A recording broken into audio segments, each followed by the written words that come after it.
회의가 끝나고 팀장이 웃으며 말했습니다. 이런 건 좀 똑 부러지게 해야지 안 그래? 저는 그냥 웃었습니다. 아, 네. 그 자리에서는 아무 일도 아닌 것처럼 넘어갔습니다. 그런데 집에 와서부터 그 말이 자꾸 다시 들립니다.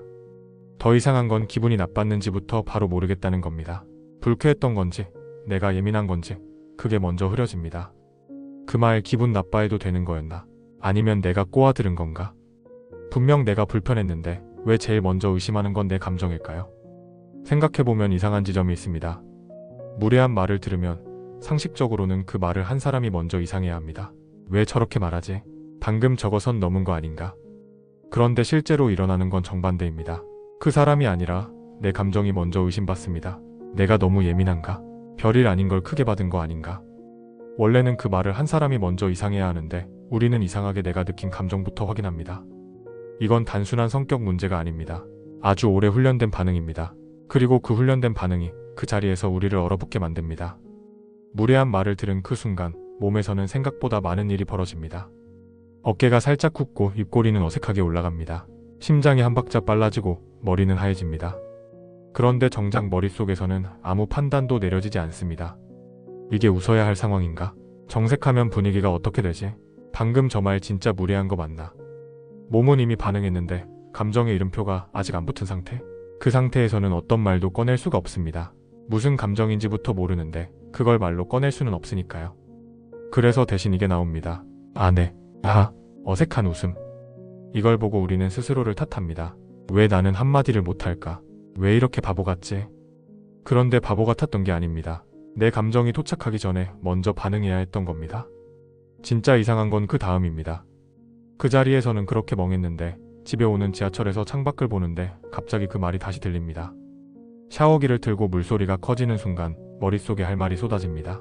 아, 그때 이렇게 말했어야 했는데 그거 그냥 넘길 게 아니었잖아.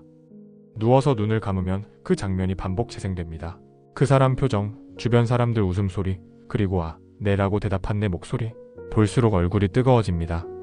이걸 보고 또 자책합니다. 나 왜 이래, 이미 지난 일인데. 집에 와서 이러는 내가 더 찌질하다. 그런데 이건 찌질한 게 아닙니다. 이제야 내 감정이 도착한 겁니다.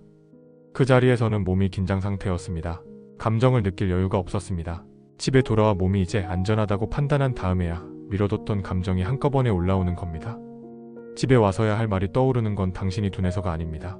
당신의 감정이 겨우 지금 안전한 곳에 도착했기 때문입니다. 같은 무례한 말을 들어도 어떤 사람은 바로 되받아칩니다. 그게 무슨 말이에요? 이렇게 그 자리에서 정리하는 사람이 있습니다. 반면 어떤 사람은 항상 그 자리에서 멈춥니다. 그리고 집에 와서 혼자 그 장면을 반복 재생합니다. 이 차이는 성격 차이가 아닙니다. 유독 더 얼어붙는 사람에게는 보통 이런 시간이 있었습니다. 어려서부터 분위기를 먼저 읽어야 했던 시간. 내가 불편하다고 말하는 것보다 분위기 맞추는 게 더 안전했던 시간. 한번 솔직하게 말했다가 왜 그렇게 예민하냐, 너는 왜 그렇게 꼬아서 듣냐는 말을 들어본 시간. 그런 경험이 한 번이라도 쌓이면 몸이 먼저 배웁니다. 내 감정을 꺼내는 건 손해다. 차라리 내가 예민한 걸로 치는 게 덜 다친다. 그래서 무례한 말 앞에서 내 감정부터 의심하는 건 오늘 생긴 반응이 아닙니다. 관계에서 덜 다치려고 당신이 오래 연습해온 방식입니다. 그 방식은 한때 당신을 지켜줬습니다. 그런데 지금은 그 방식이 오히려 당신을 더 자주 아프게 하고 있을 뿐입니다.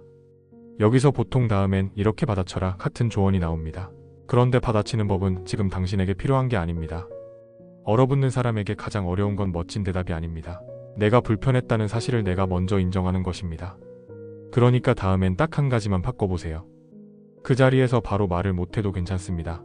집에 와서 그 장면이 다시 떠오를 때 내가 예민한 건가부터 붙이지 마세요. 대신 이렇게 말해보세요. 아, 나 그때 불편했구나. 그 말 그냥 넘길 게 아니었구나. 내 감정을 내가 먼저 의심하지 않는 것? 그게 첫걸음입니다. 그리고 한 문장만 미리 준비해두세요. 다음에 비슷한 일이 생겼을 때 꺼낼 수 있도록요. 잠깐, 그 말은 좀 불편하네요. 저는 그렇게 안 들려요. 완벽하지 않아도 됩니다. 그 말을 꺼내는 순간 당신이 자기 감정을 놓치지 않았다는 사실, 그게 가장 중요합니다. 그 자리에서 아무 말도 못했다고 해서 당신이 약한 사람인 건 아닙니다.